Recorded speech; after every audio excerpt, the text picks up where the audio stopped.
What's up? What is up? Anybody tuning in, if you could do me a huge favor and just drop a comment just to let me know. Yesterday, I went live for an hour and a half or so, and I wasn't actually live streaming. So it would help me a ton if anybody who is viewing drops a message in the chat. That would be awesome. But until we get some viewers in here, it doesn't look like anybody's hanging out with us. I'm going to go ahead and just jump right into it. So that, for anybody who plays this back in the future, it's not going to have to wait a long time. So the topic of today's video is essentially, or rather live stream, is for me to kind of air my dirty laundry, if you will. I'm going to be talking about all the many mistakes I've made this past week, kind of analyzing what the market has been doing overall. It's been somewhat of an unpredictable week, to say the least, in the NFT space. Some indicators might show that we're starting to trend bearish. Other indicators are saying not really. It might just be a little bit of a slow week. Nonetheless, a lot has happened, and I really did want to go live and just kind of talk about some of the mistakes I've made.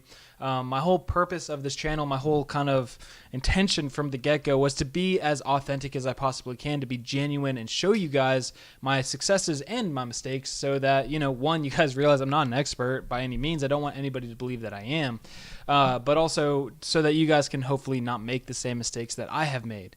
I want to build a community of individuals that are active in the NFT space so that we can learn from one another and increase our chances of success. That's the whole point of the NFT garden. And so hopefully today we can continue moving towards that goal. So as you may have seen in the title of this live stream, I did sell my HAPE, and I'm going to kind of discuss what led to me doing that.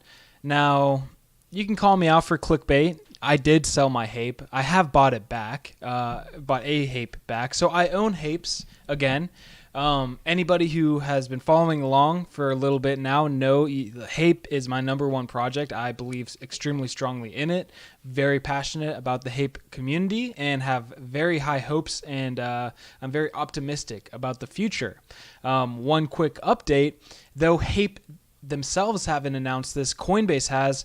The first official launch partner for Coinbase's NFT marketplace is going to be with the HAPE Beast collection. That's huge.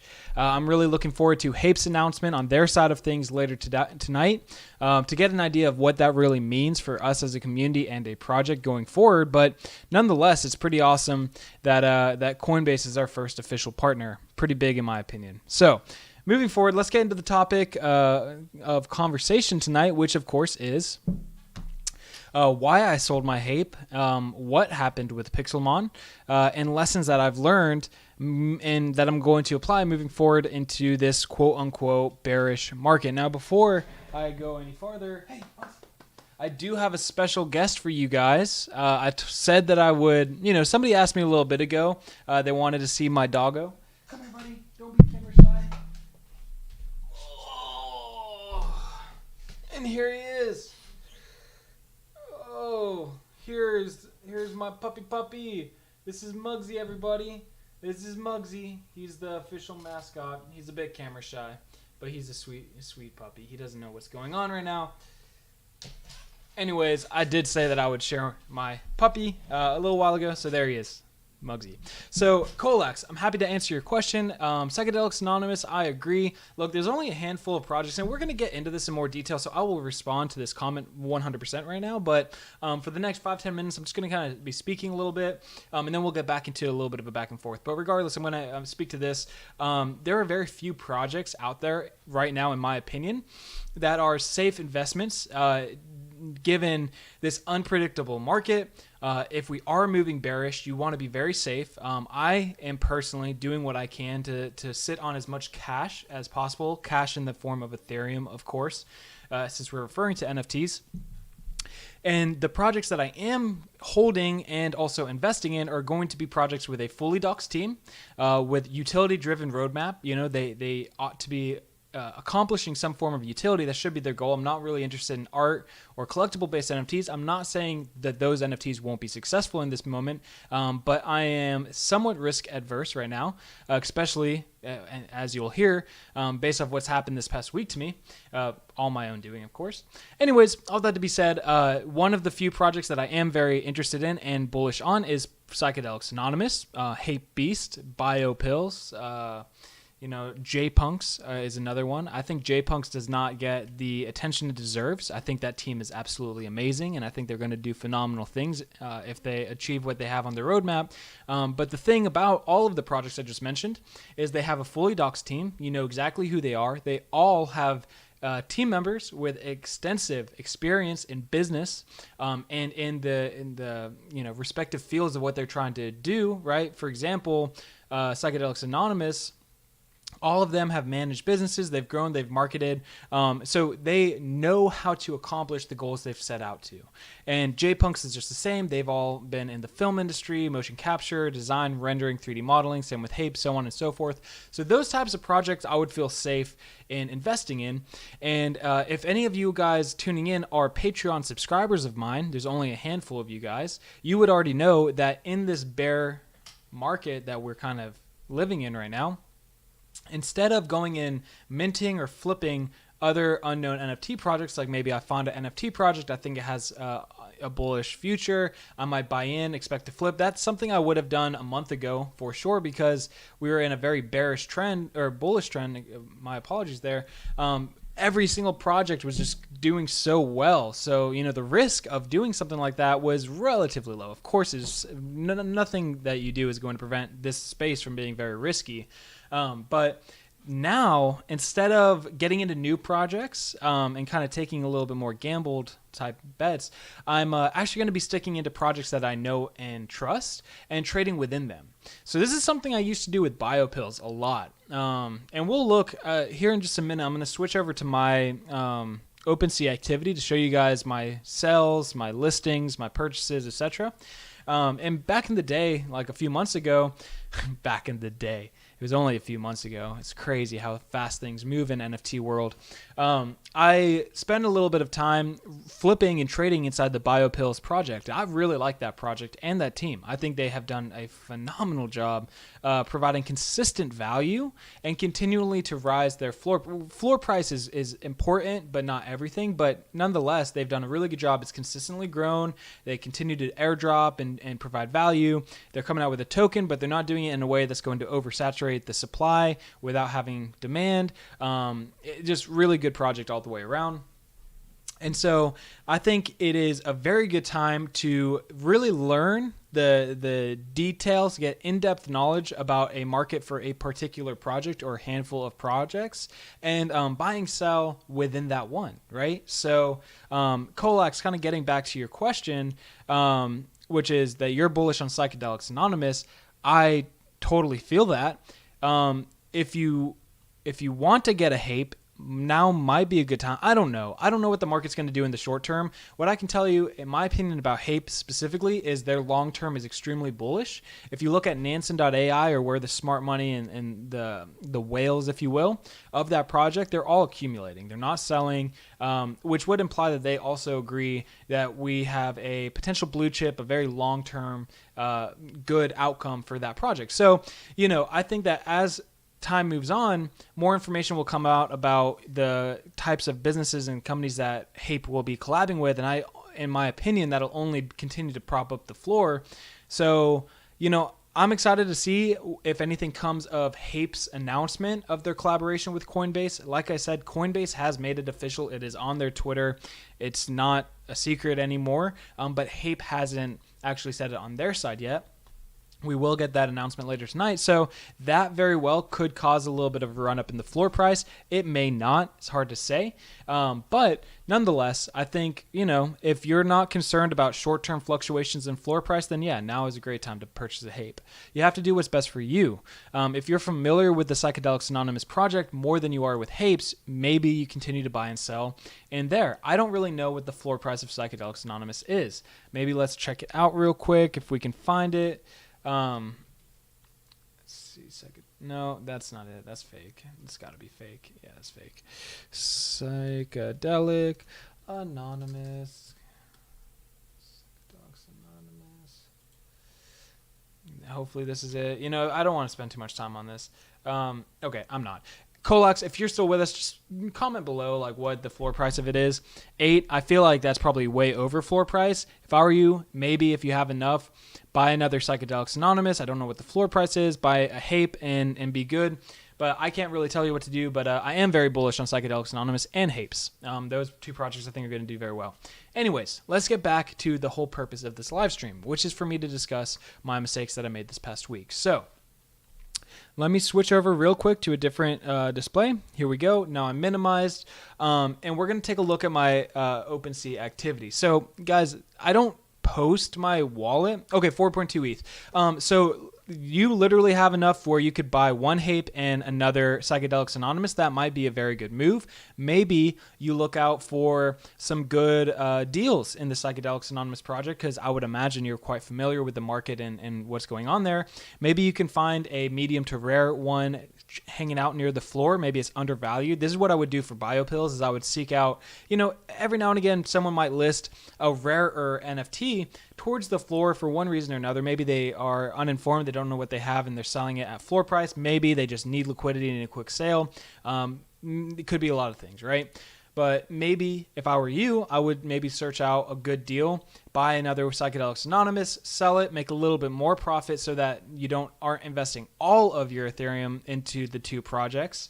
Because it is a good time right now to have Ethereum on the sidelines, because we want to kind of see where this market is going.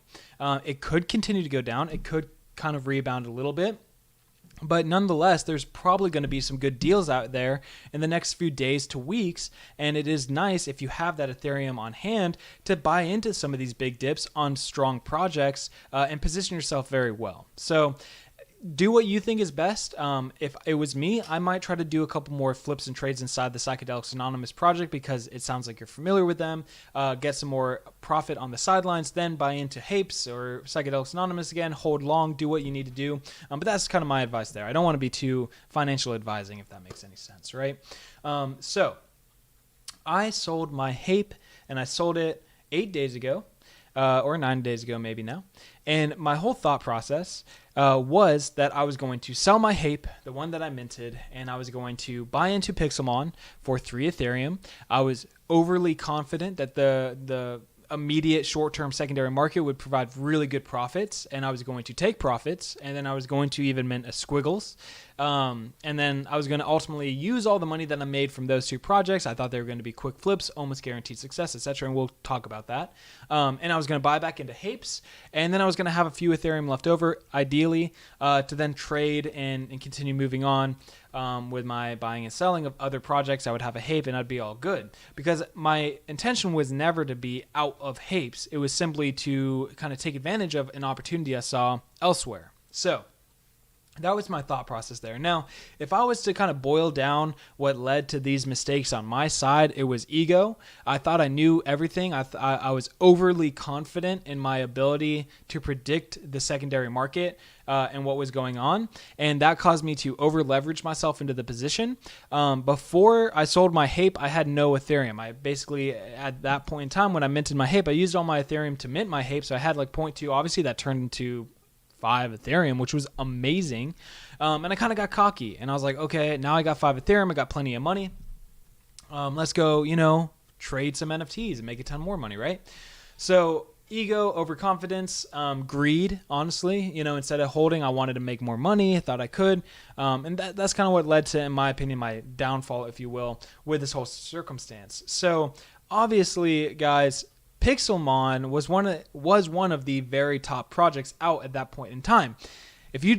It's hard to find it now, but even on Twitter, which honestly, like, Twitter has become so toxic. There's more hate and negativity of other projects than there is positivity, and I'm just not one to tear another project down. I only like to speak out negatively about other projects if I believe it is a scam, and I like to alert people of my reasoning behind that. But otherwise, I'm not going to go hate on another project's art or their team or their roadmap or anything like that. It just is unnecessary. But I think that that's like what a lot of people do on Twitter, and we'll talk about that too, right? So before Pixelmon minted, everyone was all good vibes. Everyone was like, I wish everybody luck. Congratulations to those who can afford the mint.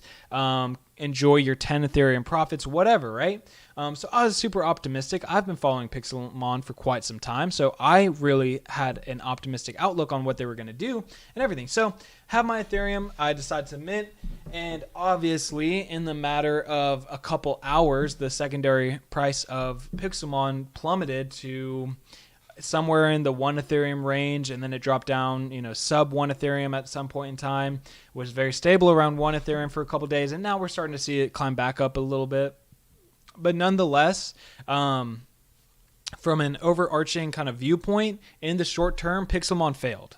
Now, that being said, I still do believe in the long term of Pixelmon. I think they are going to develop that game, and I do think it will be one of the best NFT play-to-earn style games out there when it is launched.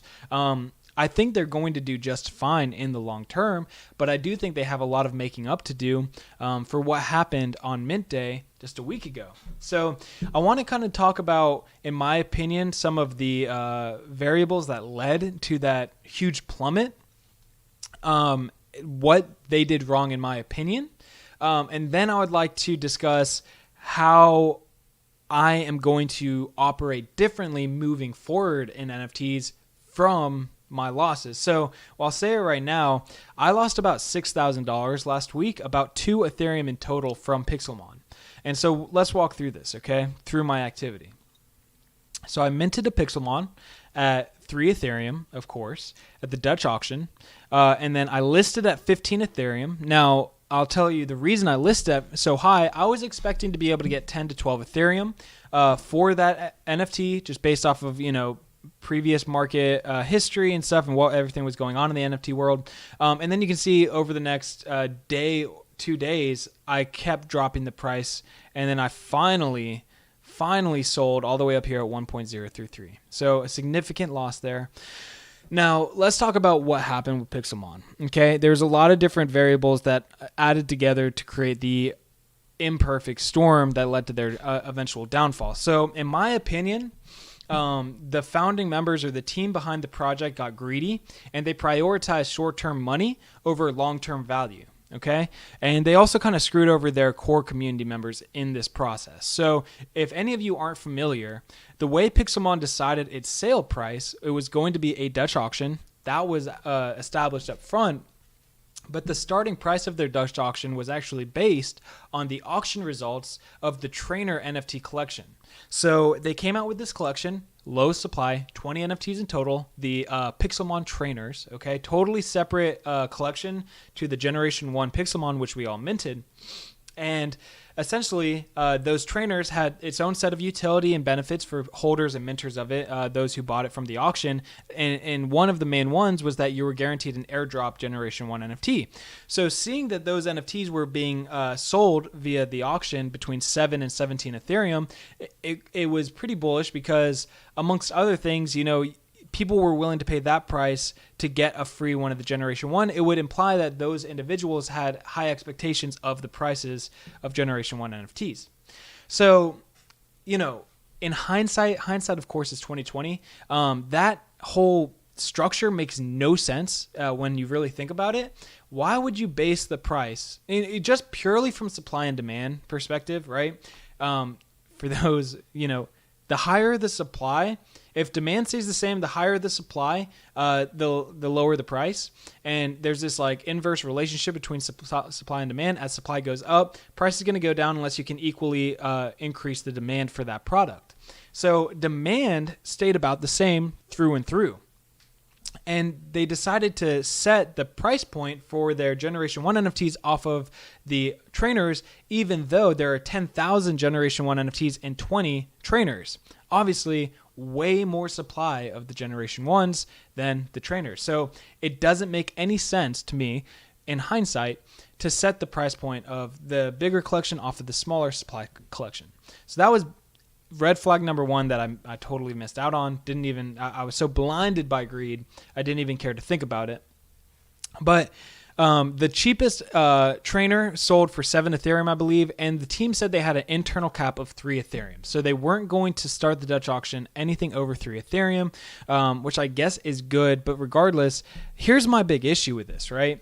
If the team is capable and knows what they're doing, they know what they want to achieve, they ought to be able to, they should, and they definitely do, have a budget, as in they have calculated out an estimate of how much it will cost to produce a game to the scale and quality that they want. Okay, and of course, the more money you get, the more you can do with it. However, you as a team in an NFT collection project, you know how much money you need.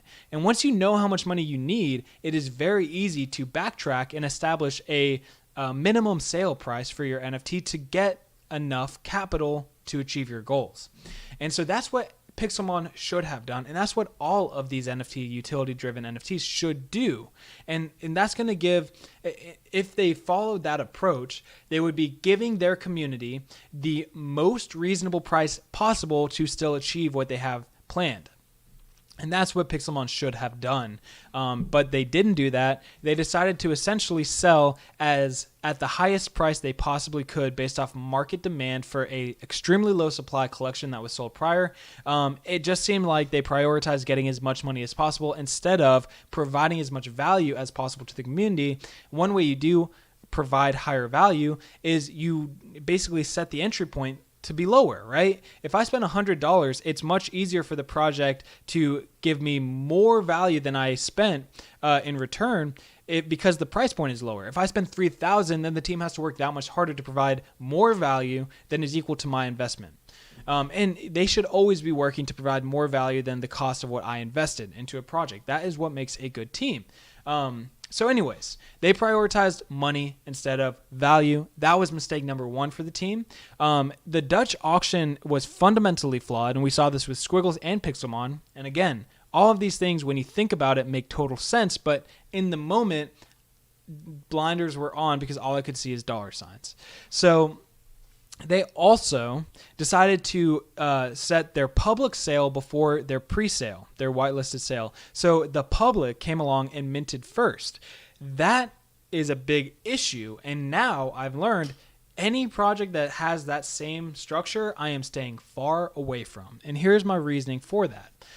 First and foremost, whitelisted individuals are going to be your core set of community members. They're going to be the people who believe in the project the most. They have worked the hardest to build and support the community, and they have the most invested into the project before it even mints. Most whitelists, right, nowadays are going to be invite-based, level-based, or more importantly and better, hand-picked, which means that the team is going to be hand-picking individuals that go above and beyond for the community. So they're difficult to get. It's a significant investment of time and energy in order to earn a whitelist spot for any given project. And so basically the incentive of being one of those individuals that puts all this time and effort into a project is you get a whitelist spot. And that whitelist spot is in some cases going to give you a better entry price, a mint price, than the general public if there is a general public sale. It's also going to guarantee you a mint. You don't have to be panicked or rushed to mint. You don't have to be concerned that you're not going to get one if it's a quick sellout or anything like that. So that's another reward of your commitment and contribution to a community. And then also, finally, it's basically, that's basically it, right? Avoiding gas wars, not rushing, and guarantee you're going to get a mint. So that's important stuff. Now, the structure of how many NFTs they allocated to the whitelist against the public sale felt like a slap in the face to the community members who did work so hard to get a whitelist spot. Of 10,000 NFTs, 310 went to the team, about 7,700 went to public, and like 2,600 or something in that ballpark went to the whitelist. So you had months of people working hard to get into their private Discord, to be fan art on Twitter, all this stuff. And only 2,600 of the total NFTs were given to them. The rest were given to the public. So any person with a lot of money could come along and pick it up with no investment in the project. They didn't have to care about the project at all. They had nothing, whereas a very small portion were given to the whitelist. So that felt like a slap in the face. And you never want to start a project off by putting a bad taste in the mouth of your most devoted community members, because those people are going to be what will be your foundation moving into the future. All projects are going to see some rough times. They might see some slow times in between, long breaks in between announcements. They might see hate on Twitter, whatever. Those core community members are going to be what help you get through those tough times, and you definitely don't want to diss those people. You want to support those people. So anyways, felt like a big slap in the face. The whole public going first was stupid, and is stupid for any project. Does not matter. It is a stupid strategy because the people who invest all that time to earn the whitelist, they're going to be much less willing to sell that NFT. And if they are going to sell that NFT, they're going to list it at a much higher price point than any random person coming along with a bunch of money buying in. And that's because they're devoted, they're passionate, they have an emotional connection, they have an investment of time and energy into the project, so they're going to be less willing to sell. And like I say, if they do, they'll sell at a higher price. So it's important to let those people go first, because they will establish a very stable and typically much higher floor price for the collection than if you allow any Joe Schmo with money to come along to just buy it and with the intention of flipping. Okay. So that's exactly what we saw. We saw people with a lot of money coming in, minting this project purely with the expectation of a quick flip. Okay. And so what really caught me off guard, I remember this clearly. I was expecting a floor price of 10 to 12 Ethereum right off the bat. I mean, probably like a 3 to 4x return right off the bat. And I remember by the time I went to list this NFT, the floor was already at 5 Ethereum, which is a great return. That's a 2 Ethereum profit from where we minted at. But given the context of everything, was very low. And way below my, and I'm sure many others' expectations going into this. So very, very quickly, we saw that floor price plummet. And now keep in mind, it takes one person to ruin a floor and two people to obliterate a floor. And here's what I mean by that. The floor price, of course, is just the cheapest listing out there. So one person can come along. I mean, hell, if I still had this Pixelmon, I could come along and list it at 0.1. Now the floor is at 0.1. And so I can destroy a floor. Now, I say destroy it because it's not going to last. You know, in most of these projects, people have bots who are set up to swipe below market listings immediately. So if I was to list at 0.1, I bet that would get bought in a matter of seconds before anybody could even see it. So one person isn't going to be able to do a ton of damage to a floor in that way, but two people bidding in a price war, continuing to undercut each other slow. Like if, so for example, like we got a floor price of 1.54. So say I still owned a Pixelmon, I want to sell it. I'm going to list it at 1.5. Someone else needs to get it gone equally as quickly as I am. So they're going to list at 1.45. And we're going to keep going back and forth, a price war. And it's going to be a race to the bottom. And then that's going to almost create like a snowball effect where everyone else is going to start panicking at a rapidly decreasing floor. More people are going to sell, jump into that bandwagon, start selling at a lower price. And it really can tank a floor very quickly. So what was going on is the people who were buying in, like I say, anybody off the street with a lot of money who saw it and wanted to flip it could come in, and we were seeing dwindling profits all the way. It was like 30 minutes before we were at the same price that it cost to mint. And that was super scary. That is a really bad sign for any project on day one. It's indicative of a failing project. And so what I believe happened is people got very panicked. And these are not people who are invested in this project that believe in the long term. These are just people with money who want a quick profit. And so we all panicked. I'm in that group. I wasn't whitelisted. I only got in the Discord a week prior, and I didn't even have the opportunity to speak in there. It's still a closed off Discord. I think that was another big mistake too, because the people who did buy in, who didn't have previous access to the Discord, couldn't come in there and talk to anybody about their concerns to be, I guess, to be made to feel better about the future, to be reminded that, hey, this is a legit project. It's not a rug pull. The team is building a kick-ass game, and we're going to be good. But they couldn't do that because they didn't have access to the Discord. So that was a huge mistake too. Pixelmon made a lot of mistakes, and it led into this whole disaster that we watched unfold. So all that being said, the floor price rapidly dropped, and within an hour or two it was below mint price significantly, and everyone would have had to sell at a loss. And so a lot of people panicking and not already invested in the project, decided to cut losses now before it got even worse. Okay, because in the back of all of our minds, those of us who were even a little bit educated on Pixelmon knew that in 24 hours from that point in time, you would have another 2,000 NFTs hitting the market, and they would be minted at 0.6 Ethereum, 25% of the final Dutch auction price. And all of us were selling at a significant loss because we wanted to cut losses. Could you even imagine what would happen if people came in and they only had minted at 0.6? They'd still be in the profit. So we were afraid of another supply wave hitting the market and demolishing that floor even worse than it already was. So there was a lot of fear in everybody. And then, of course, as this happens, Twitter comes along and people start attacking Pixelmon, calling out like 3 Ethereum is disgusting for a mint. The team is a rug pull. It's not doxed, blah, blah, blah, blah, blah, blah, blah, hating on it. Honestly, I feel like people were just jumping on the bandwagon. I've never seen an NFT topic trend on Twitter the way Pixelmon, and the two trending hashtags for that day was Pixelmon and 3 Ethereum.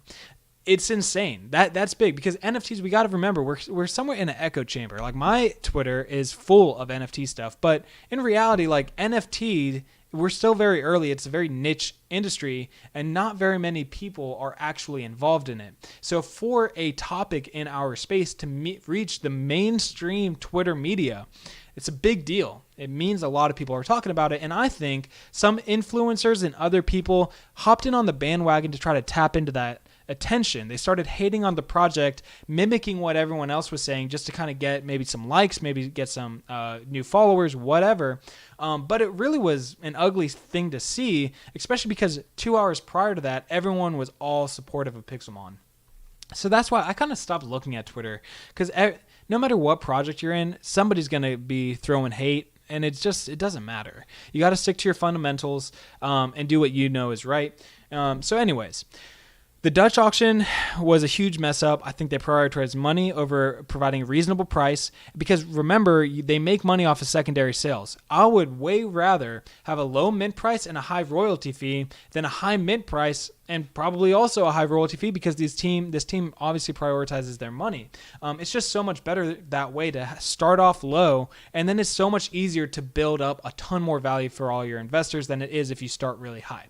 So I think that was a big mistake. The public sale going before whitelist, stupid mistake. Honestly, having more public sale NFTs available than the mint list, aka the whitelist, was a big mistake. It obviously showed that they didn't value their own community very much, and it's kind of like all those people, like they apparently were kind of working towards that whitelist under the idea that they'd be minting at like 0.1, and then they had to mint at 0.6. That priced out a lot of their core fans.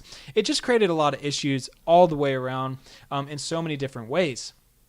So also, the fact that there was not a doxed team to look at, like Psychedelics Anonymous, HAPEs, J-Punks, whatever, you can go, the people behind it. So if you have any doubt about that project, you can at least look and try to convince yourself or put some trust in this individual because they ought to have significant experience executing on similar businesses that they're currently in. And you can say, well, look, even if the masses of Twitter are fudding about this project, I believe in this guy's capability to lead us to success in the long term, and that helps. But Pixelmon, you didn't know who it was, and we all are afraid of being rugged, and so that just created a ton of fear and uncertainty and doubt, right? Fudding.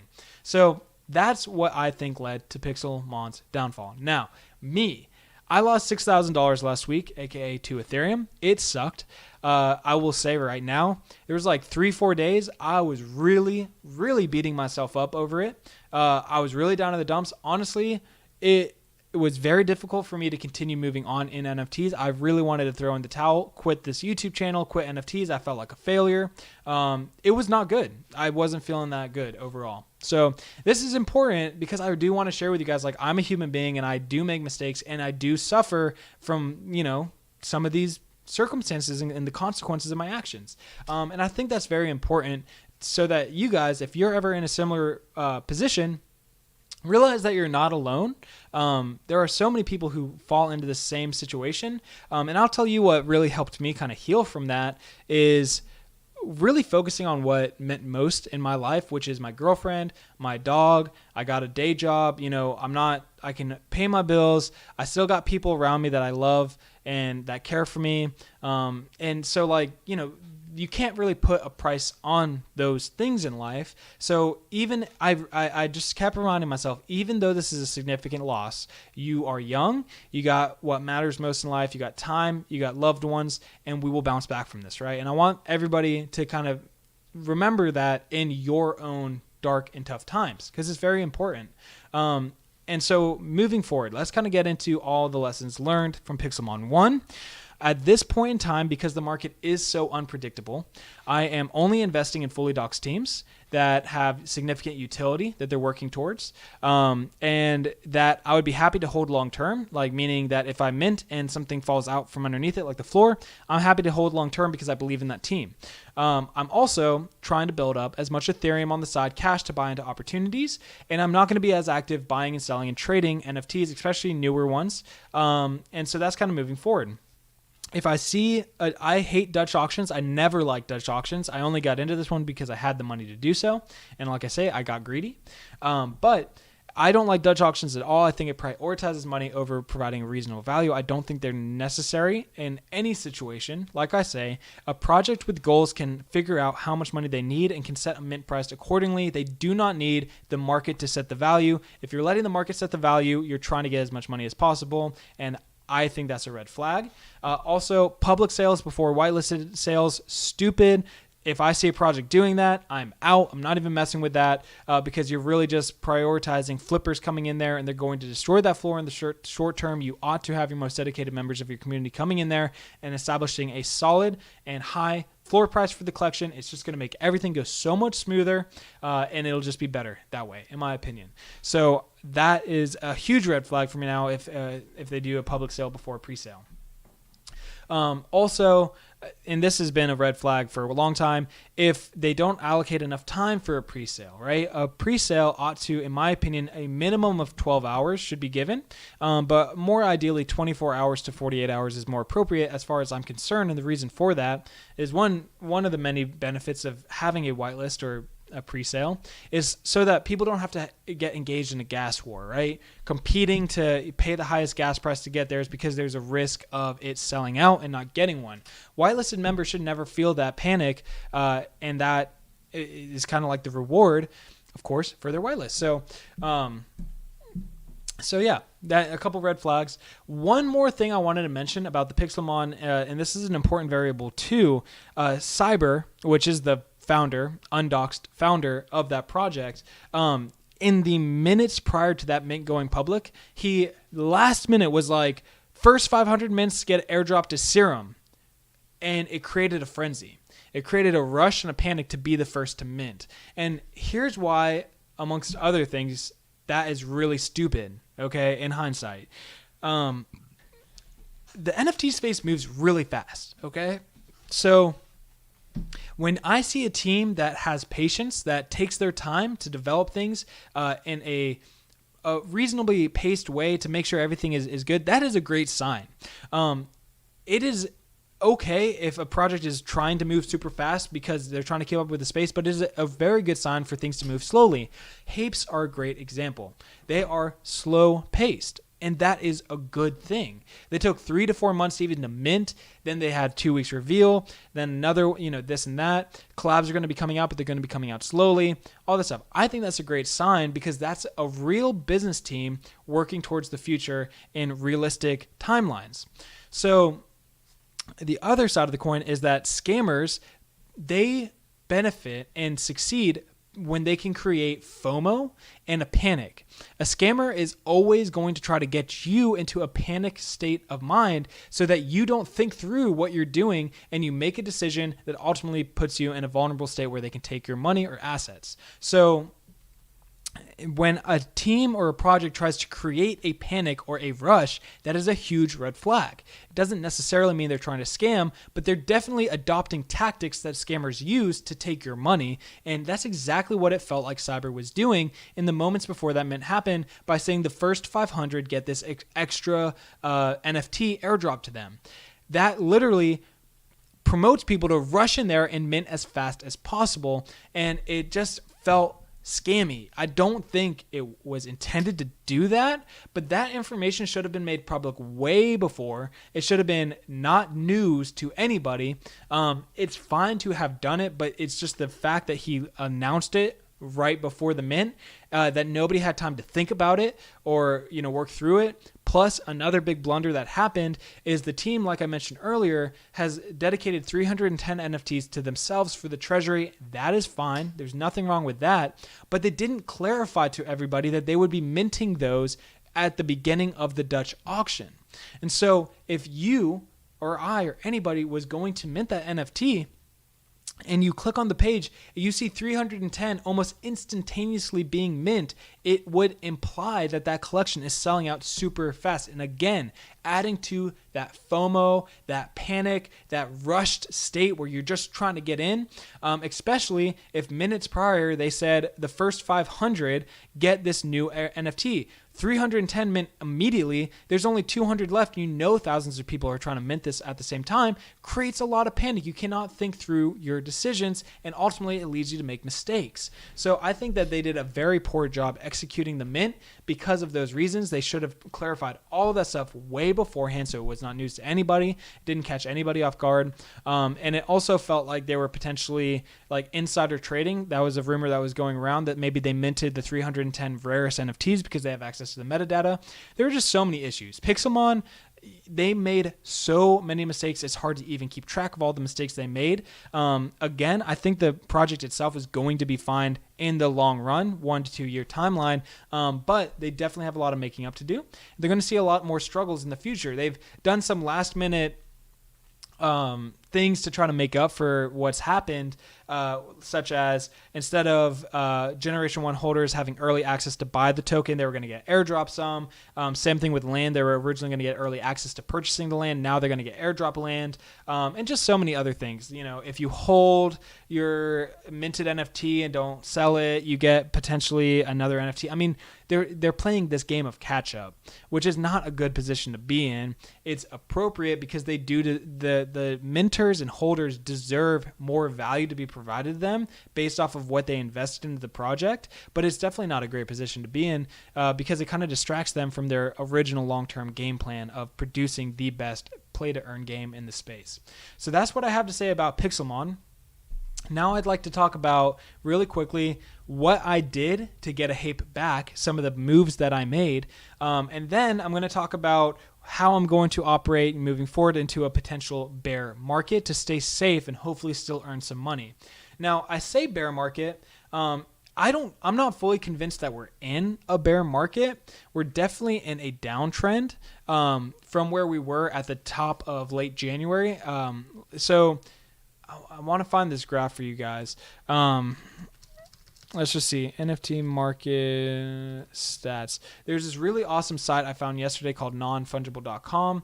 And here it is. And we can see some charts looking at the overall NFT market to get an idea of where we're at relative to, historical trends. So I'm going to switch over here to monthly, and we're going to take a look at number of sales. Now, my internet's a little bit slow, especially while I'm live streaming, so bear with me here. But I want to show you guys that in November, we saw pretty much the peak of the NFT sales. Okay, so here we are. You guys should be able to see this. Okay, good, you can. So if you look down here, right where my mouse is, this is the section of the chart we're highlighted on, okay? Now, obviously, 2018, 19, 20, and into the beginning of 21, all things considered, there wasn't much action in the NFT space. If we take a look back here, we see July into September, we saw this huge run-up. Tons of sales going on, a lot more people entering the space for one reason or another. This is not the place that I'm going to be talking about why that happened. And then we see moving into November a little bit, or moving into October, we see this huge drop off. And now this might not be the most accurate data, but regardless, October and November did, from, as somebody who was in the space at that time, it did feel slow. It felt, like it was harder to find good projects, that projects weren't doing as well as they were just a month prior. And since this big drop off in sales, we've been fairly stagnant, and we've been on a slight downtrend. You can see a few days there's a lot of sales going on. That could be just one or a few projects doing really well. And then you see here downtrending all the way into early January, and then in January we got another big spike, and we started going back, arguably bullish. And we can see that we saw a peak around January 25th, and since then we've been going back down a little bit. Now, like I say, this could be just a correction. It could have been kind of a fake burst here, and that we're not really out of this downtrend yet. I've said this a couple times. I think the Coinbase NFT marketplace is going to be a catalyzing event that will really get the market booming again. I think we're going to be onboarding a ton of new people who have been interested in the space but don't have the time or maybe even technical know-how on how to operate, because for all of us it's pretty easy, and it's become so like everyday commonplace for us to operate in Ethereum and trade and use wallets and pay gas, all of that. It's normal everyday life. But for somebody who's never dealt in cryptocurrency or any type of tech thing like this, it can be very intimidating, especially with the abundance of scams and ways to lose money. I mean, you don't even have to be scammed. You can lose all your money investing in the wrong projects. So there is a big barrier to entry right now, and I think Coinbase is going to do a very good job at reducing that barrier of entry and getting a lot more people in. So I think that will be the catalyzing event that will turn this market around.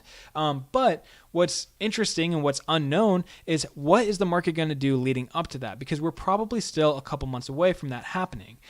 So definitely I'm keeping a very close eye on what's going on into the next couple weeks, and we'll see whether this is a small correction and continuing to go up, if it was a reversal of the bear trend, or if it was kind of like a false summit and we'll continue to downtrend into the future or stay very low until some other really big event happens. So hard to say whether we're in a bear market, but there definitely is a lot of plummets. Now, the Pixelmon and Squiggles, I haven't even talked about Squiggles, and Squiggles is just, I don't even want to get onto it too much because it's just a whole nother thing, right? We've already been at this for quite a while, 45 minutes. I don't want to continue talking because I do want to open this up into a back and forth dialogue between the people viewing, so we can talk back and forth. But those two projects, 2 weeks ago, if you would have asked anybody, almost everybody would have said that those two projects were going to do extremely well, that they were going to be some of the biggest projects leading into the end of February. Obviously, they both failed miserably. I think of the two projects, Pixelmon is going to have a healthier future. I originally was going to get into Squiggles purely on the basis of flipping it. I didn't see any real utility that they were offering. I didn't see any reason to get really confident about the team, as they are not really docs. They've shown their faces. And what really killed that project, in my opinion, was the basically but the leaked, or somebody posted that document that outlined the connection between the founder of Squiggles with a couple other individuals who have a very bad name in the space because they have done rug pulls and other scams. That is really bad publicity to get the day before you mint. So all of this being said, moving forward, what I did to get a HAPE back is basically I had to sell off a couple of NFTs that I really wanted to hold. So back in July, I believe it was, of last year, there was an opportunity for anybody who knows Gary Vee. He's a very well-known marketing guy. He owns a bunch of businesses. He's extremely successful and very loud, a very big advocate of the NFT space. If you've heard of VeeFriends, that is Gary Vee. So in July, he announced that he's coming out with his new book, 12 and a half. And for 24 hours, he did this last-minute live stream where he was going to airdrop an NFT to everybody who purchased 12 books. So for every 12 books you pre-ordered, he would airdrop you an NFT. So that was quite a long time ago. Fast forward, those NFTs have been airdropped. They were called the book games. They have their own set of utility. I'm not going to talk about them too much. But all in all, I believe in Gary Vee a lot, and I really was planning on holding those into the long term. Now, I got lucky and got a mediocre and rare one. I got two. I bought 24 books. Tia's, I will talk to Metatribes in just a moment. So if you want to hang around. But it doesn't look like you did, so that's fine. Unless you did. It's showing that I have no viewers right now, so that's okay. So anyways, I had to sell my book games NFT. I sold them for 0.8 in total. When I sold my Pixelmon, I got 1 Ethereum back. I had 1.8 left over profit from HAPEs. So I had 1.8 in my wallet, sold a Pixelmon. Now I have 2.8. I sold book games for 0.8, both of them. So now I have 3.6. And then I went and using money from my bank account. Oh, hell yeah, Tias. So I'll talk about MetaTribes. Oh, I'm almost done on my little soap box here. And basically got enough. I bought a HAPE, and now I'm a forever holder. And I'm going to be trading inside the HAPE project. So I got a pretty rare HAPE actually off the floor. I'm going to try to list that above floor, and then keep doing trading inside of them the way I used to with BioPills. On my Patreon, what's up, Yazzer? Thank you so much for tuning in. For all my Patreon subscribers, I shared this with you, a very interesting article. So, I have a Patreon, and I do share a more in-depth strategy, as well as early access to videos, a whole host of benefits for anybody interested. I'd be happy to post my Patreon link in the description of this video once it's all done. Otherwise, you can find it in my Discord. If you're not in my Discord, go and join it right now because it's free alpha. But regardless, I'm going to be adopting this strategy of trading inside a project I know and love, as long as it has good volume, daily volume, and when to find underpriced value. You can definitely make a lot of money just trading NFTs in one project. So that's what I'm going to be doing with HAPEs going forward until we see more bullish trends emerge. So anyways, that's what's happened with Pixelmon. I fucked up. Sorry, YouTube algorithms are weird. I messed up. I sold my HAPE. I lost 2 Ethereum last week. I had to liquidate other NFTs I really wanted to hold. I am back into HAPEs, and I'm going to be in HAPEs into the foreseeable future. So let's get back into this. Now let's open this up back and forth. So Tiaz, if that's how you pronounce your name, MetaTribes. I'm pretty excited about MetaTribes, man. Honestly, like the artwork is absolutely phenomenal. It's amazing. It's some of the highest quality artwork that I have seen in the space to date, which is really saying something. Let's just take a look at some of their sneak peeks. Like, look at that artwork, man. That's insane. That's insane detail right there. They need to post more sneak peeks in here because on their Twitter you can find a lot. But I'm really bullish about MetaTribes. Now, here's a few things. I am very skittish right now. Let me say that up front. So I mean no hate, and I mean nothing negative here, but I refuse to mint a project that I don't know who the team is and what utility they're going to be having, just because I don't want to be burnt the same way I was with Pixelmon. Losing 2 Ethereum will do that to you, right? So understand I'm being overly cautious right now. There's a few things I want to see from this team before I'm like super excited. Like, I am extremely excited about Collider Craftworks, which I'm in their Discord server, and I'm going to live stream probably tomorrow in 2 days and kind of walk through some of the information that I've learned since getting into Collider Craftworks, because this is a very difficult Discord to get into, and there's some really nice juicy information in here that the public hasn't seen yet. Anyways, getting back to MetaTribes. So I'm really pumped. I want to see more details about the team. They have the Meet the Team section here. And this is great. They have LinkedIn, links and stuff, and definitely want to check them out more. But they seem quite young, if I have to be honest. And that's not necessarily a concern. But I don't know. I want to kind of do deeper research into the team behind it, and really get more. I would love to be able to have a very brief conversation with Lillian Robert, the artist behind it, and his affiliation with Transformers. Because if you look at his art station, he definitely has done some work, Iron Man, Transformers and stuff. I just want to make sure that it's actually, he did it for, so Blue Skies Studio is the studio that produced Transformers, but I don't see him working for them in his LinkedIn profile. He could have been a freelanced 3D modeler, like 100%. That's 100% possible. But I want to get a little bit more information about the team. The other thing about MetaTribes that I really want to know, before I start screaming it from the top of the hilltops, is their roadmap. So I believe it's going to go here in the map of consciousness. It's not there yet. Their website isn't out yet. So we're still early on. So this is bookmarked for me in essence. It basically, like, I'm in here, I'm following it, I'm a supporter of it. I think the art is absolutely amazing. Again, some of the best that I've ever seen in the NFT space. So I think that they have a ton of potential. But like I say, there's just a couple things that I want to get straightened out before I go all in. Right now, I'm devoting my time to Collider Craftworks. The reason being is that team is extremely impressive. 86 members, team members from, that help design the characters from Assassin's Creed, Mortal Kombat, and Injustice 2, some really big AAA games. They do essentially weekly live streams on Twitch, and they demonstrate where they're at in the production of their game. They're not waiting to mint to get funds to create their game. They are well on their way at developing it. And even this last live stream that they did, they were running around. They have like an environment and they're shooting guns. They have some AI, granted, like some bots in there. They're stupid, and they admitted that, but that's fine. It's really cool to see the team already working on the real product. The NFT is in a way a fundraising round for the game. It's not really, but it kind of is if we were to use an analogy of like traditional business. So I'm really pumped on them. I also love that I know each and every one of them. You looked at their LinkedIn, they have an extensive history in the industry.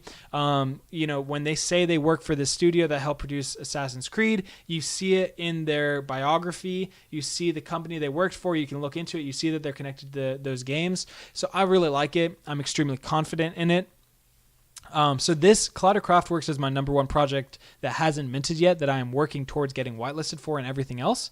MetaTribes is coming second, just because, like I say, I want to see their roadmap. I want to see what plans. Are they going to make a game? Is it going to be just artwork? Like what are we buying into, right? And that's just going to come out in due time. It's just really early on for them. Tasty Bones. Yazzer, I feel almost ashamed that I haven't done my research on Tasty Bones. So I don't have much to say about them. I really don't. I think the artwork is pretty awesome from what I've seen. It looks really nice. But maybe we can just look into them a little bit right now and get some raw thoughts and opinions as I go through this. So, mint your bone. So, okay, it's sold out. So are we on OpenSea yet? I just need to get, and if Yazzer, if you want to help me out, go ahead. Okay, yeah, we're already sold out. Kolax, drop the Discord link for what? My Discord or Collider Craftworks? If you're asking about Collider Craftworks, I cannot. It is a private Discord. The only way that you're going to get in there is by completing a challenge on Twitter or getting lucky during one of their live streams. I'm not telling you to go buy my Patreon, but I do try my best in those situations to get Patreon subscribers in there. This past week, I was successful in getting, I was successful at getting a Patreon member into their Discord alongside me. It was really cool. I was like sitting there. I was like, you better be fast. I'm going to send you a link. You're going to click on it, and it worked. So that was pretty awesome. Nims can attest to that. So I do try my best. What's up, Calm Sounds? How you doing, man? I remember connecting with you. Are you Nims? Calm Sounds, are you Nims? Or is it Elias on Twitter? Okay, cool. Thank you for that clarification, Yazzer. So Tasty Bones was really hyped up, right? It really was hyped up. I've seen them all over the place. So we're in the reveal. Let's see what activity we got going on. I think a lot of projects are going to be suffering right now. Like, for example, if this would have minted like 2 weeks ago, I bet the floor would have been more like 3 Ethereum instead of 1.35. What's up, Elias, man? Glad to have you in here. So I think it's just like, also, another lesson I learned, hype means nothing anymore. I don't give a damn how many Discord members you have or Twitter followers you have. It means zero to me anymore. Like, it's just crazy. Every month we're in a brand new NFT market. Things evolve so fast. And 3 months ago, if you showed me a project with 100,000 members in their Discord, I was like, holy crap, this is insane. This is going to be the biggest thing ever. Nowadays, it's relatively common for those numbers. Some people on Twitter are like, oh, it's a huge red flag. I don't even want to invest in a project with more than 100K. Well, that's just stupid. But it's not something that I value very much, right? Hey, what's up, Voyager and you? Welcome. Thank you so much for tuning in. Crypto House is super active in my Discord, everybody. If you haven't been in there, go and say what's up to him and everyone else. So yeah, it's just like we saw Squiggles had 250,000 followers on Twitter. Pixelmon, just about the same. It did nothing for their floor. When they were in trouble, it didn't matter at all. So hype anymore is not really that important to me, which is why I say I am prioritizing my investments on really, really experienced teams that are working hard to execute on utility-driven roadmaps and projects. That's who I feel safe investing in. I don't like money grabs. I don't like overhyped projects. I don't like the lack of utility. For example, squiggles like merchandise, a roadmap, some collab partnerships, cool, but that's not really worth thousands of dollars in my opinion. Yeah, Squiggles was super fudded, and like I say, that document came out, and that really hurt them. But again, like this whole Dutch auction at 1 Ethereum, I just feel like they were kind of prioritizing making as much money as possible. When I get those vibes, or if I feel like a project is prioritizing making as much money as possible in the mint, that to me is a red flag, because in my opinion, I've said this a couple times, but we might have new members here. I like a low mint price and high royalty fee. I'm totally fine paying 10% royalty fee on an NFT if it's a reasonable mint price, because the team needs money to execute on what they're doing. But when you start at a low mint price, you're saying that we're going to continue to provide value and create demand for our product. We believe the secondary market value will be there and the volume will be there so that we can earn our money that way. We want to get these NFTs to our community as cheap as possible while still having enough money to begin the process of working on our roadmap. Wonder Pals, Weather Reports, Dippies. I've heard of Weather Report. Wonder Pals, I believe is that a spell typo? Let me know. And then Dippies, I will check all of those out. 6 point. Okay, yeah, so that's pretty funny. That's pretty funny, honestly. Like I'm for that. I mean, 0.69. That's steep, and we're only seeing about a 2x return right now. It could be in part because it was so steep. And it looked like it was a raffle, right? It was a raffle. Let's see. Yazzer, you are more familiar with this project. Tell me, what was the split like whitelist and public sale? How many NFTs were allocated approximately, ballpark? And yes, VFriends was a Dutch auction. So, okay, let me say this. A high price point is not a initial turnoff, but it has to be backed up by something of value equivalent to the price you're selling at. So you're totally right. VFriends was a Dutch auction, and they were selling at about 0.5 Ethereum. Now, up front, what you were buying is a 3-year ticket to all of his VCon conventions. And at that time, Ethereum was about $2,000. So you're talking about $1,000 for a 3-year ticket to a convention. That is fairly reasonable as far as I'm concerned. Some of those tickets are a couple $100s. And so, you multiply that by 3, plus you get an NFT that's an asset that's going to appreciate in value. That's fairly reasonable. He backed up the cost of that. And Gary Vee is one of those people that I would be comfortable investing into. It goes back to this, I want to be in experienced and educated and doxed teams. Gary Vee is going to do everything that it takes to make sure that investment was you get more value than what you invest in. And I believe fully in that. And so I'm fine with a high price point. That itself is not a turnoff as long as it is justified and we have a legit team working on legit items on their roadmap. And Gary Vee, he said this multiple times, and I believe him. I've been a long-term follower of Gary Vee, so I'm a little bit of a fanboy, whatever. But he said he would allow VaynerMedia to go bankrupt before he would let VFriends go to zero. And I believe him all day long because he staked his name and his reputation in that project. So I believe that he's going to do everything in his power to make it successful. And he is a very talented individual, and I bet it will be extremely successful. So I'm all good with that. I don't like Dutch auctions, but regardless, he did it and it was fine. And there is no one blanket statement that can be made. I can't say if it's a Dutch auction, it sucks. If it's a high price, it's a cash grab. If it's not a docs team, it's going to be a failure. You just cannot say those things. And I'm not trying to say those things. I'm just saying I calculate all those variables together and decide if it's a project for me. Just because it's not a project for me, whatever we're talking about, doesn't mean it's not a project for you. This is my criteria. You need to form your own and decide accordingly. All right. So let's see what people are saying. Some raffle for active members. Okay, cool. Others got whitelist for our activities. Some people were super active like AK and no whitelist, sadly. That is unfortunate, Yazzer. It's going to happen. It's a numbers game. But okay, everything I'm hearing about Tasty Bones, I'm fine with. I like it. I'm not I like what you're saying, Yazzer, your analysis here, where the team seems fairly inexperienced to execute on their roadmap. It doesn't excite you, and that's fine. It sounds to me like this is a great project if you meant it to flip out of.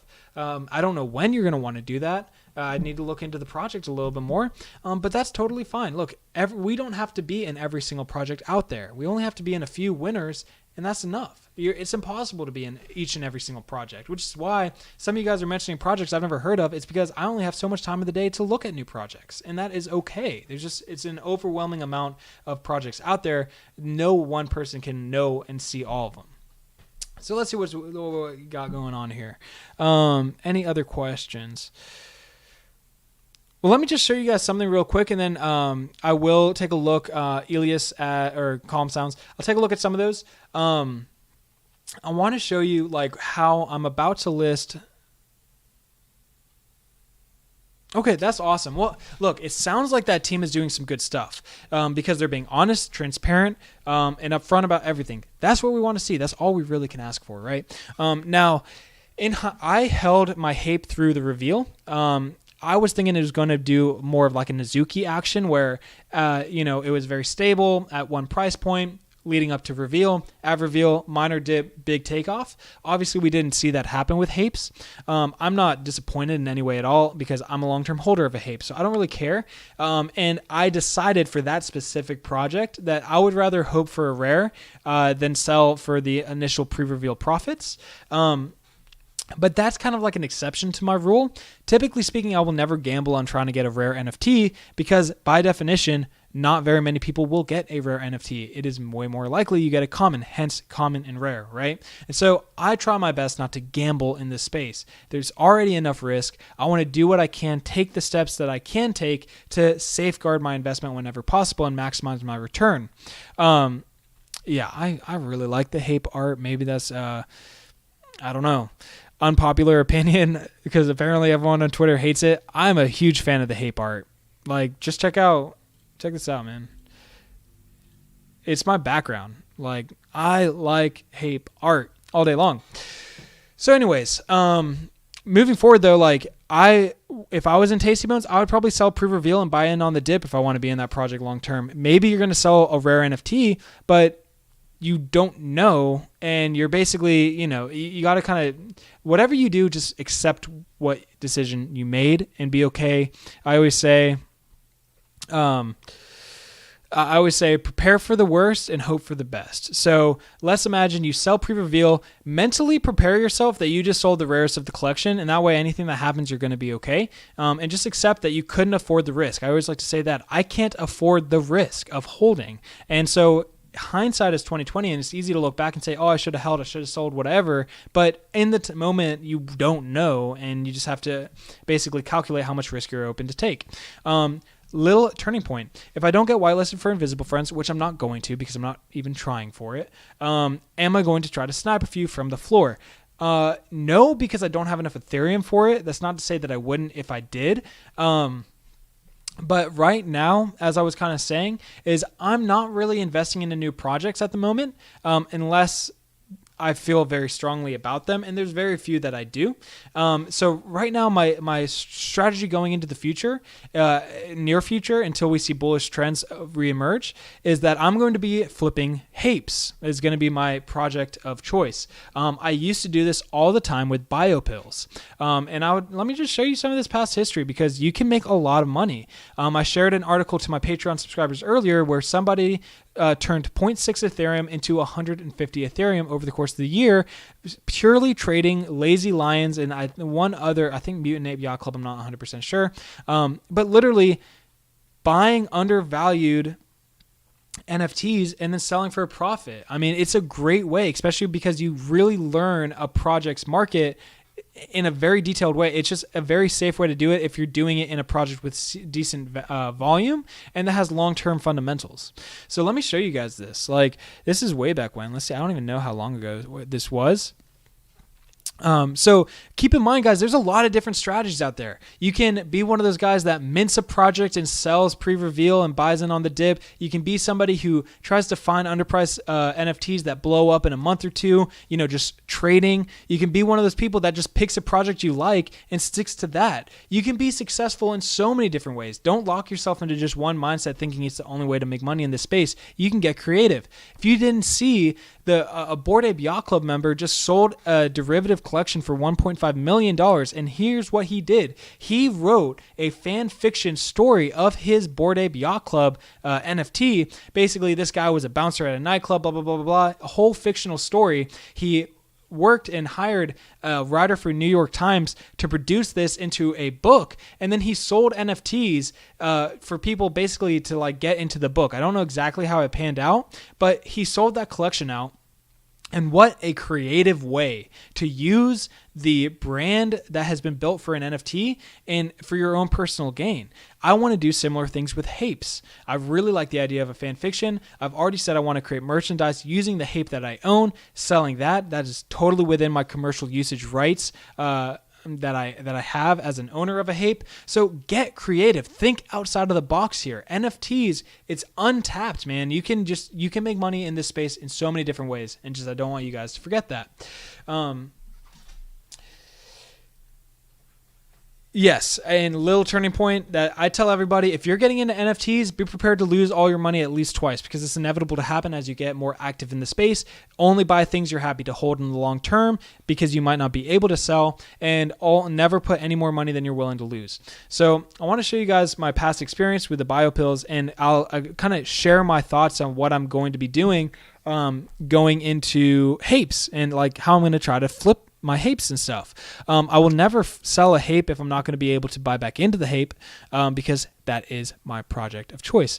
It's kind of funny looking back 3 months ago. I mean, all of my... it didn't bother me at all, Ties. Not one bit. I realized that it wasn't. So a lot of people thought that was a bug, and anybody not seeing the chat, he's asking the ears going through the hats. People thought that was a bug or a glitch. It wasn't. It was intentional. It was an artistic choice, and I'm fine by that. It's not that big of a deal. It's what the artist thought was going to look best. I don't want to bring them up right now, but I did do Photoshop mock-ups of you have two options. If you're going to have a bucket hat, you can either cut the ears off, or you can raise the hat up on the head so it sits above the ears. I made mock-ups of both of those options, and in my opinion, the ears through the hat looks the best. And I guess that Digi agreed because he decided to go with that. So that's my opinion. It doesn't bother me at all. I get there's a lot of FUD on Twitter. Everyone is entitled to their opinion, and art is subjective, so that's fine if nobody else likes it.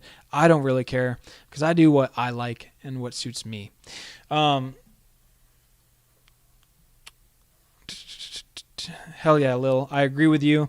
And hey, man, I don't know if you saw the fashion index that just came out. You might end up having a HAPE that was more rare with the fashion index side of things than on the rarity side of things. And might be able to get a good price for it. I know me, I had a very common, it was I want to say 7,700 of the collection, rarity-wise, out of 8,100. So we're talking one of the most common. And I sold it for 5 Ethereum, which was almost a full Ethereum over floor price. Somebody, I guess, just really liked the way mine looked. They related to it, and they bought it. That individual ended up selling for a loss. That was their mistake. But regardless, you never know who might relate to your HAPE, whatever it looks like, or any NFT for that matter, and you might be able to sell it way over floor price. Rarity is not the only thing that determines a secondhand sale value. So, but I'm super pumped. If you didn't see, we are the official one of the official launch partners for Coinbase's marketplace, which is going to be huge. So here we are 5 months ago. It's cool looking back because I forget how long I have been trading these NFTs. Biopills was my jam, dude. We can see here, okay, let's take this one, one of my very first ones.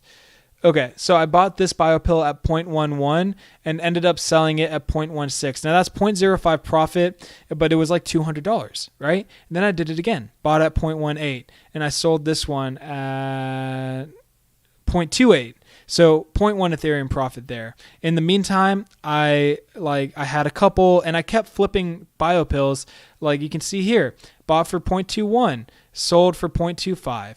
small profits, but it's something. And all the way along, slowly doing trades like this to build myself up to where I have more Ethereum to play with. And that's what I did with biopills, and it worked very well because I learned when to find a biopill that was a high rarity, that was undervalued. They were selling it at a price that I felt wasn't appropriate, and I would buy it and I would relist it for what I felt was an appropriate value. And within a day or two, it would sell and I'd make a little bit of money, and I would do it again over and over and over again. Like I say, there's an article out there recently posted of a guy turning 0.6 Ethereum into 150 by doing exactly that strategy for a year in Lazy Lions. So small gains added up over time can end up being very, very big gains. Hit me up, Lil. If you're not already in my Discord, guys, I'm going to go ahead. It looks like there's a lot of announcements coming out of HAPE since I started this live stream, so I'm super excited to go and check that out. This is my Discord. Yeah, this is... Ooh. Okay, cool. Sorry, I shouldn't be reading. This is my Discord, guys. This is where you're going to get the most direct access to me. I updates when I tweet. Updates when I go public. I have a section here called Project Alerts. When I find a new project, I give a little write-up summary about it. I think this is actually cool. I don't think I've really demonstrated my Discord for those who haven't seen it. So, I always try to find new projects. I'll give you a summary, a team, a collection size, some information, relevant links, all that type of stuff. And then I do, for my Patreon users, I have a specific voice channel in there. They get access to like an NFT diary here, a toolbox of different resources I use, in detailed strategy of what I'm doing. I post recordings of Twitch streams and Twitter spaces of relevant projects like Collider Craftworks, HAPEs, etc., like MV3, Metaverse. So I've really just have tried to create a Discord that's just a really good resource for you guys to use to find new projects, educate yourself, etc. So what I'm going to go ahead and do is post a link right here in chat for anybody who wants to join who isn't already. Check that out and join my Discord. Little turning point, if you want to collaborate on some type of future HAPE anything, hit me up. Before I got into NFTs in my day job right now, I started a clothing brand. I ran that for about 6 months during the pandemic. It didn't succeed, but man, did I learn a hell of a lot about merchandise and branding and marketing. I graduated I have a degree in marketing and all that stuff anyways, but so I have some really cool ideas for my HAPE. And I think what my goal right now is to basically trade my HAPE back and forth, like keep trading HAPEs until I have enough money to where I can buy 2 of them. And then I want to buy one that's going to look really clean on merchandise, a very nice, like clean, basic one. And then I want to just have one that I can like play with and stuff. Because obviously when you sell your HAPE or any type of thing like that, the commercial usage rights goes with it. So if you have a merchandise brand built around one of those NFTs and you sell it, well, you just kind of sold your commercial usage rights for those images. So you really want to make sure you build that brand and merchandise line around something that you're going to be holding in the long term. And also another little thing, when you do go to sell an NFT that you've built some type of secondary business out of, you're going to want to find an individual that knows that. Like for example, if I was to build a merchandise brand using the HAPE that I own right now, and I want to sell that and I'm getting monthly revenue in the form of merchandise sales, well, you bet that I'm going to have to negotiate with somebody, because when they buy my HAPE, we're going to have to work out a deal whether I keep producing and managing the website and taking a portion of it and they get the other half, or transferring the whole website over to them. And now not only did they just buy a HAPE NFT that they get to hold on to, but they also have a fully functioning, already built and established new line of income via their HAPE brand. So there are just so many cool things. I think this is fun because, it's talking about all the creative ways that you can use your NFT to make money besides just buying and selling them. There's just so many different things. And I think it is important to get creative, especially if you're in a project you really enjoy and love that has a good following. I mean, you can do so much with it. I think the Bored Ape Yacht Club guy making a whole fan fiction novel about his is a great example. And a lot of the things that other people are doing with merchandise brands around NFTs. So we're running out of steam here, guys. I appreciate each and all of you guys that have tuned in. Go ahead and let me know. Is there a project you want me to check out? Is there something you want to talk about? Otherwise, I'm getting pretty hungry, and we've been going for a little over an hour now. So might just cut out here soon, go get some food and whatnot. But yeah, let me know in the comments right now if there's anything else you guys want to chat about or talk about. And in the meantime, I haven't forgotten about you, Calm Sounds. Let's go ahead and take a look at Weather Report. I see so much about Weather Report that I feel like I do need to check it out. So while you guys are commenting and coming up with ideas, if there are any, I'm going to check out Weather Report NFT. Elias, if you're still with us, just confirm that this is the one that we're referring to. I believe it is. It looks like it is. 66,000 followers. Okay. Got my big gallon jug, guys. Trying my best to down it each day. It's a challenge. Okay, so right off the bat, artwork, it doesn't speak to me. Like, the artwork's nice. It's just not crazy. But not saying that's bad. I want to share my genuine thoughts and opinions, right? So here's what I want to know. As always, first thing I want to know, team, roadmap. Team and roadmap, two most important things. We don't have much of maybe we join the Discord and get a little bit more information. Let's do that. Verify. Okay, sorry guys. I am going to go ahead and do this real quick. Okay, well, it said it failed, but it worked. So let's find project info. 10,000. Okay, we're coming up soon. We don't know a mint price. Holding.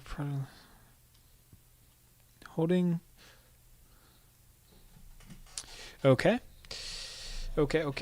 We have a ton of exciting things coming post-mint, and we can't wait to share our vision for the Weather Report with everybody. We are planning on delivering on some of the things that have never been seen before in the NFT space. With the communities involved, we will release this when the time is right. Thank you for your patience. Okay. Here's my thought on that. That's awesome. It's easy to say, really hard to do. I am fine with them not releasing details about their roadmap. I mean, HAPE is a great example that they did not, but they at least gave a teaser for us to speculate on. So we got a little bit of time coming. I want to see that website be developed before mint, and not even just like a few days before. And I'd like to see even just like some ballpark teasers about what's going on. I see nothing about team, unless I'm missing something. Thank you so much for joining the Discord, Little Turning Point. Really appreciate it. I'm excited to continue talking with you about all the crazy things that we can do with our HAPEs. So am I missing something? I'm not seeing any of the team. Okay, Zach goes hard, never will. Okay, I see that they're linked in the Twitter. Weather Report, founder of Chain Made, founder of Buy Safe Touch. Keep clean. I want to make a pink bandana.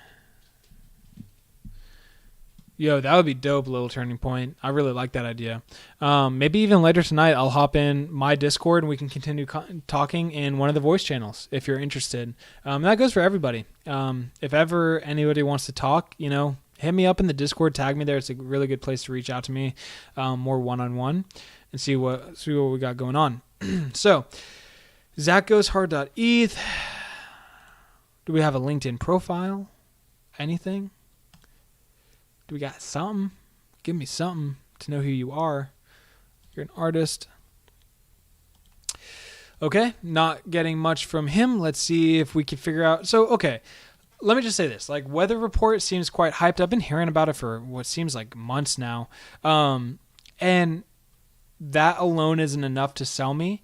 From what I'm seeing, I don't like having to work really hard to figure out what the utility is of your project is and who you are as a team behind a project. So already I would probably say I'm not going to be minting this one. Again, that is my own opinion. I have a very strict set of criteria that I abide by, and this doesn't meet it. And that's not to say it's not going to be successful, and it's not to say that it might not be a great project for you. It's just right now, especially following the amount of money I lost last week from Pixelmon, I personally am not going to be minting this most likely. Human Age Design Studio. So this doesn't have many followers. It's not that big of a deal. It looks like he works at Chainmade alongside Zach Goes Hard. So clearly they know each other in the real world. And letters. Okay, cool. You know, like, I don't want to, Dippies. Let's check Dippies out. Let's check Dippies out, and then unless anyone else has something else to say, I'm going to be bouncing to go get some dinner because I'm hungry.